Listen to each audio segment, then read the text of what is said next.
Good morning everyone. কাল রাত থেকে মুষলধারে বৃষ্টি পড়ছে, আজকে সকাল হওয়ার পরেও কমার কোনো নামই নিচ্ছে না, জানি না কখন কমবে। এই ভাইটাকে থেকে আমার স্কুল জীবনের কথা মনে পড়ে গেল যে একটা সময়ে আমরাও কিন্তু এভাবে ছাতা মাথায় নিয়ে পিঠে ব্যাগ নিয়ে বৃষ্টির দিনে আমরা কিন্তু এভাবেই টিউশন যেতাম। বৃষ্টি হলেও সকাল হতে হতে কমে যায়, বাট আজকে আর কমছি। তো আমি এই জাস্ট ঘুম থেকে উঠলাম, তো এখন আমি ফ্রেশ হব। চলো ভিডিওটা কন্টিনিউ দেখতে থাকো। আর এদিকে আমার বিছানা তোলা almost done. A few moments later. বিছানা তুলে তারপরে আমি কিন্তু ফ্রেশ হয়ে গেছিলাম, মানে একদম স্নান করে নিয়েছিলাম। তারপরে কিন্তু পুজো দিয়ে ব্রেকফাস্ট করে তারপরে একটু আমি বেরিয়েছি একটা দরকারে। Hello everyone, welcome back to my YouTube channel জেনেভাস ব্লগ। তো তোমরা সবাই কেমন আছো? আশা করছি খুব খুব ভালো আছো, আর আমিও ভালো আছি। তো আজকে একটা ইন্টারেস্টিং ব্লগের সাথে আমি আবারও হাজির হয়েছি। তো আজকের ব্লগটা কিন্তু খুবই ভালো হতে চলছে, সুন্দর হতে চলছে। কেউ কিন্তু স্কিপ না করে পুরো ভিডিওটা দেখতে থাকো, কি হচ্ছে মানে কি সুন্দর ভিডিও। তো এই যে অলমোস্ট আমার দুটো ব্যাগ প্যাকিং করা শেষ, এখনও খাওয়া বাকি, রেডি হওয়া বাকি। এখন বাজে 1:30টার কাছাকাছি, জানি না কখন যাব আমরা। ফাইনালি যাওয়ার জন্য আমরা রেডি। তো আমাদের কিন্তু সকাল সকাল যাওয়ার কথা ছিল মামার বাড়িতে, কিন্তু আমরা সবার লাস্টে গিয়েছি। গুড়িয়া কিন্তু আমাদের সাথে যাওয়ার জন্য বায়না করছিল, আর আমরা যখন রাস্তায় যাই তখন কিন্তু কান্নাও করেছে। যাওয়ার সময় এই যে টাটা। আর এত সুন্দর তোমরা জায়গাটা দেখতে পাচ্ছ, আর এখানে কিন্তু জল ভরতে আসে, মানে কারো বিয়ে লাগলে এখান থেকে জল নিয়ে যাওয়া হয়। তো আমাদের বাড়ি থেকে বাজার তো একটুখানি, তো একটু এগিয়ে গিয়ে আমরা টোটো পেয়ে যাই, আর তারপরে আমরা ঘাটের দিকে রওনা হয়ে যাই। আর তারপরে কিন্তু আমরা বাদের রাস্তাতে উঠে পড়েছি, আর টোটো কিন্তু আমাদের অর্ধেক রাস্তায় নেমে দিয়েছে, কারণ এই হচ্ছে কাদা রাস্তায় যাবে না। টোটো আমাদের নামিয়ে দিল, এই রাস্তা দিয়ে যাবে না, সে কারণে বেশি দূর নয়, সামনেই ঘাট। মামার বিয়ের কদিন আগে থেকে কিন্তু খুব পরিমাণে বৃষ্টি হয়েছিল, আর সে কারণে কিন্তু নদীর জল প্রচন্ড বেড়ে গেছে। আমার পিছনে যে জঙ্গলটা তোমরা দেখতে পাচ্ছ, এখানে নাকি অনেক শাক রয়েছে, অনেকেই এখান থেকে নাকি শাক তুলে সেটা বাজারে নিয়ে যায় বিক্রি করে। তোমরা কতদূর দেখতে পাচ্ছ কিনা সেটা জানি না, কিন্তু শব্দ তো শুনতেই পারছো, ওই পার থেকে নৌকা আসছে। নৌকা এই পারে আসার পর কিন্তু আমরা আধা ঘন্টা পর নৌকাতে উঠলাম। আমার দাদুর বাড়ির কথা শুনলে কিন্তু সবাই সহজেই চিনে যায়। আমার দাদুর বাড়ি কিন্তু নাম করা, সবাই টাইটেল বললেই কিন্তু চিনে যায়। আমার দাদুদের টাইটেল হচ্ছে রায়মণ্ডল। টাইটেলটা শুনে কিন্তু মনে হবে যে নমঃশূদ্র, কিন্তু এই রায়মণ্ডল হচ্ছে রাজবংশী। তোমরা কিন্তু দেখতেই পাচ্ছ আমরা কিন্তু নৌকা থেকে নেমে গিয়েছিলাম, মানে পার হয়ে গেছি। আর নৌকার মধ্যে আমি কিন্তু কোনো ভিডিও করিনি, কারণ প্রচন্ড ভয় লাগছিল, কারণ জল দেখে আমার মাথা প্রচন্ড একটুখানি হেঁটে গিয়ে তারপরে কিন্তু একটা বাজার পড়ে, সেখান থেকে এই টোটোটা নিয়ে এখন আমরা সোজা চলে যাব মামা বাড়িতে। তোমরা দেখতে পাচ্ছ সামনেই বিয়ে বাড়ি, তার মানে চলে এসেছি আমার মামা বাড়ি থেকে। নেমে মা আর আমি ব্যাগগুলোকে মামা বাড়িতে রেখে মা সোজা চলে গেছিল বিয়ে বাড়িতে, আমি রেডি হয়ে তারপরে সোজা চলে গেছিলাম জল ভরার। আর মা যেহেতু এই বাড়ির বড় মেয়ে, সবাই কিন্তু জল ভরতে যাওয়ার জন্য মার জন্যই ওয়েট করেছিল। আর কিন্তু রাস্তা থেকেই কিন্তু শোনা যাচ্ছিল এই সানাইয়ের আওয়াজ।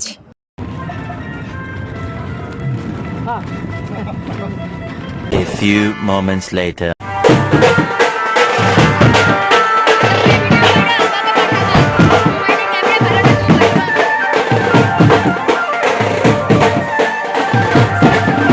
তো তোমরা কিন্তু দেখতেই পাচ্ছ বাড়ি থেকে বেরিয়েই কিন্তু এদের নাচা স্টার্ট হয়ে গেছে।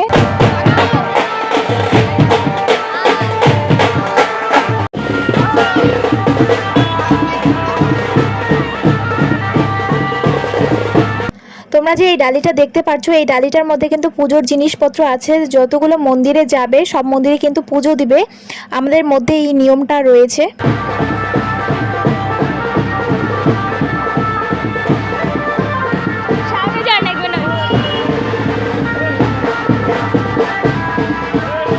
আর যে কলসি নিয়ে আছে সেটা কিন্তু আমার বড় মামি হয়, আর যে ধুনুচি নিয়ে আছে সেটা কিন্তু আমার ওই বাড়ির, মানে যে বাড়িতে বিয়ে হয়েছে সেই বাড়ির বড় মামি। আর যে হচ্ছে বরণডালা নিয়ে আছে সেটা কিন্তু বৈরাতি, মানে হচ্ছে কারো বিয়ে লাগলে কিন্তু বৈরাতি হতে হয়, রাজবংশীদের মতো নিয়ম। বরণডালাকে রাজবংশী ভাষায় কিন্তু বলে চাইলন বাতি। তোমরা কিন্তু দেখতে পাচ্ছ প্রথমে একটা চলে এসেছে মন্দিরে, সেখানে কিন্তু পুজো দিবে। আর তোমরা কিন্তু সামনে দেখতে পাচ্ছ ধুতি পরা বর দাঁড়িয়ে আছে, মানে আমার মামা। আর মামা বাড়ির এখানকার একটা নিয়ম আছে, মানে যার বিয়ে সেও কিন্তু জল ভরতে যায়। মেয়ের বিয়ে হলে কিন্তু মেয়ে আসে না, ছেলের বিয়ে লাগলে কিন্তু ছেলে যায় প্রণাম করার জন্য। আর এই নিয়মটা কিন্তু আমাদের ওখানে নেই, শুধু আমার মামা বাড়ির এখানেই আমি দেখলাম। তোমরা কিন্তু এখানে দেখতেই পাচ্ছ মা, মানি, মামি, দিদা সবাই মিলে নাচ করছে। তার সাথে কিন্তু আমার মেশো কিন্তু প্রচন্ড নাচ করছে। আর নাচের দিক থেকে কিন্তু এই মেশোকে হারানো মুশকিল। এই মেশো হচ্ছে মাথাভাঙার মেশো, যার বাড়ি আর কি সবচেয়ে বেশি যাই আমি। মেশো যেহেতু আর্মিতে রয়েছে সে কারণে সব অনুষ্ঠানে কিন্তু মেশো থাকতে পারে না, তো আর বিয়ের ডেট ঠিক হওয়ার আগেই কিন্তু মেশো ছুটি পেয়ে গেছিল, আর সেই সময় কিন্তু মেশো চলেও এসেছিল। ভালোই হয়েছিল একদিক থেকে যে এই মেশো ছুটি পেয়েছে আর এদিকে বিয়েও লেগে গিয়েছিল। আর খয়েরি কালার যে টি শার্ট পরে রয়েছে সেটা কিন্তু আমার ছোট মেশো হয়, আর ছোট মেশো কিন্তু বিএসএফ এ রয়েছে। ছোট মেশো কিন্তু বিয়ে উপলক্ষেই ছুটি নিয়ে বাড়িতে এসেছে। এখন আর্মি আর বিএসএফ এর মধ্যে হাড্ডাহাড্ডি লড়াই লেগে গেছিল যে কে ভালো নাচতে পারে।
আর মেশো এখানে যার সামনে নাচ করছে আমার মার সম্পর্কে ঠাম্মা হয়।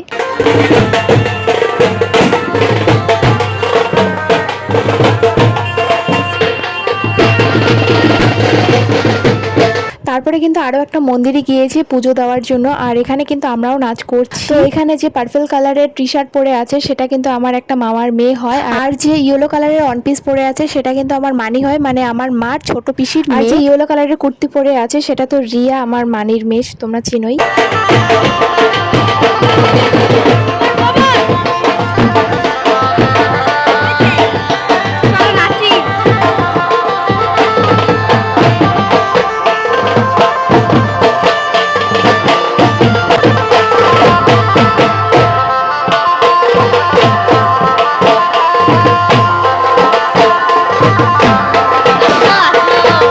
আমার মা মানিরা সবাই কিন্তু নাচ করছে, আর আমি এই মনে হয় ছোট মানিকে নাচ করতে দেখলাম। এই হাতে মোবাইল, সেটা কিন্তু আমার ছোট মানি হয়। আর ছোট মানির পিছনে যে চশমা পরে আছে সেটা কিন্তু আমার সোনা মানি হয়, মানে জলপাইগুড়ির মানি।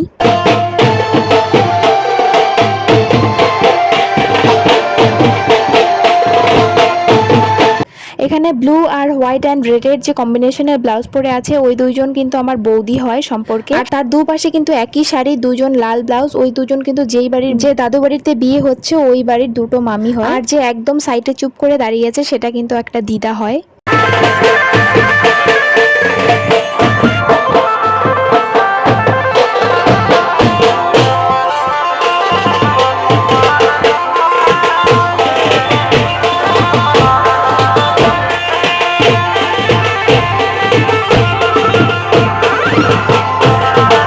আর তারপরে সবার পিছনে কিন্তু নাচ করছে আমার বাবু আর আমার বড় মানি।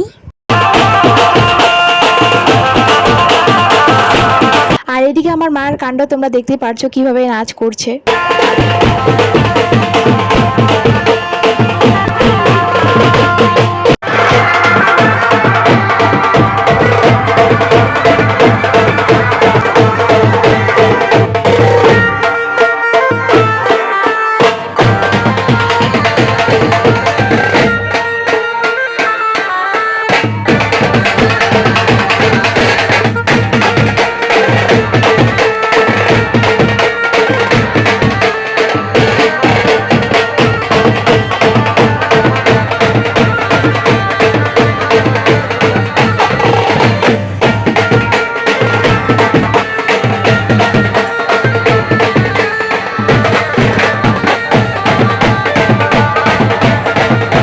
যার বিয়ে তাকে না নাচালে তো কাজটাই অসম্পূর্ণ হয়ে যায়। তো এখানে আমরা মামাকে নাচাচ্ছি সবাই মিলে, মামাও কিন্তু ভালোই নাচ করছে।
আমার মার আর মামির কাণ্ড দেখো, ওরা আবার উল্টো দিক থেকে নাচ করছে। এখানে হচ্ছে আমার দুই দিদা হাত ধরাধরি করে নাচ করছে। যে হচ্ছে গলায় ওড়নার মতো করে নিয়েছে সেটা হচ্ছে আমার মার কাকিমা হয়, আর যে হচ্ছে এমনি নাচ করছে সেটা হচ্ছে আমার মামির মা হয়। মানে হচ্ছে ওরা দুই বিয়ান হাত ধরাধরি করে নাচ করছে, আর ওইদিকে আবার আমার মানি আর মেশো হাত ধরাধরি করে নাচ করছে।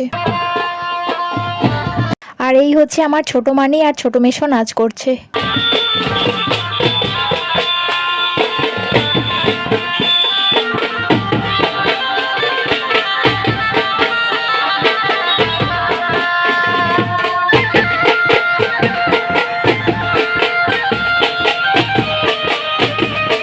আর এই জায়গাটার কথা কি আর বলবো, এত সুন্দর লাগছে জায়গাটা, আর ভীষণ হাওয়া দিচ্ছে, বেশ ভালো লাগছে। আর আমার ছোট মেশো কিন্তু একটু ফানি টাইপের, সবার সাথে মজা করতে একটু বোধহয় ভালোই লাগে। তো দেখো এখানে কি কাণ্ড করছে।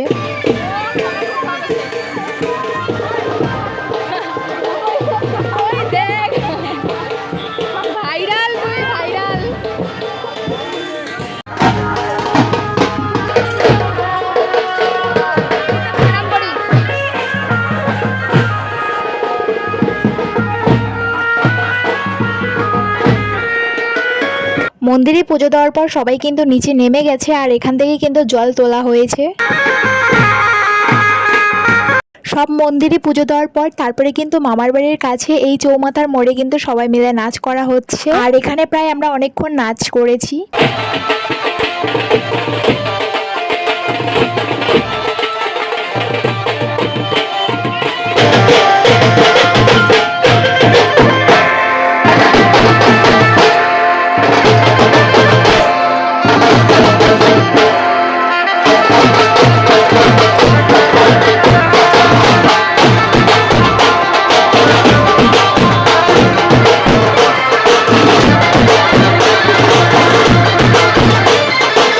সবাই কিন্তু সবার নাচ নিয়ে ব্যস্ত। আর এদিকে এসেছে ছোট মেশো আমাদের এখানে, তার হাতে তোমরা দেখতেই পারছো ফোনে ফ্ল্যাশ চালিয়ে সেটা আবার আমাদের মুখের মধ্যে নিয়ে যাচ্ছে।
তোমরা ভালো করে লক্ষ্য করলেই দেখতে পারবে যে পিছনের দিকে আমার বাবু আর আমার ছোট দাদু কিন্তু নাচ করছে। ছোট দাদু হচ্ছে আমার মার ছোট কাকু, পুরো শ্বশুর জামাই মিলে।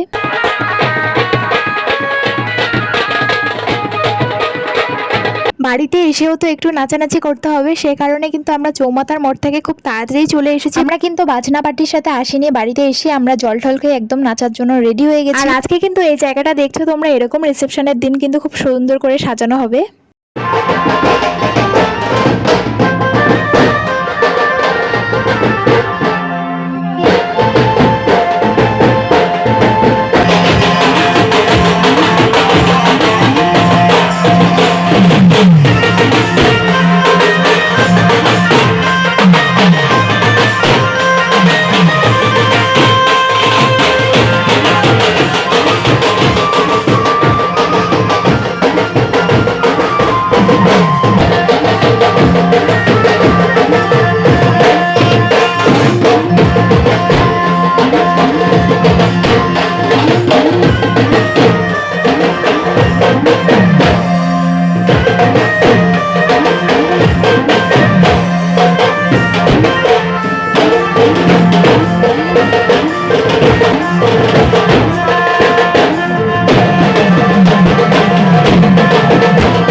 তো চলো আজকের মতো ভিডিওটা এই পর্যন্ত। ভালো লাগলে সবাই অবশ্যই লাইক কমেন্ট করে দিবে, আর যারা নতুন দেখছো তারা কিন্তু অবশ্যই আমার চ্যানেলটিকে সাবস্ক্রাইব করে দিয়ে আমার পাশে থাকবে। আর দেখা হচ্ছে নেক্সট ভিডিওতে, মানে বরযাত্রীর ভিডিও নিয়ে। তো চলো আজকের মতো টাটা।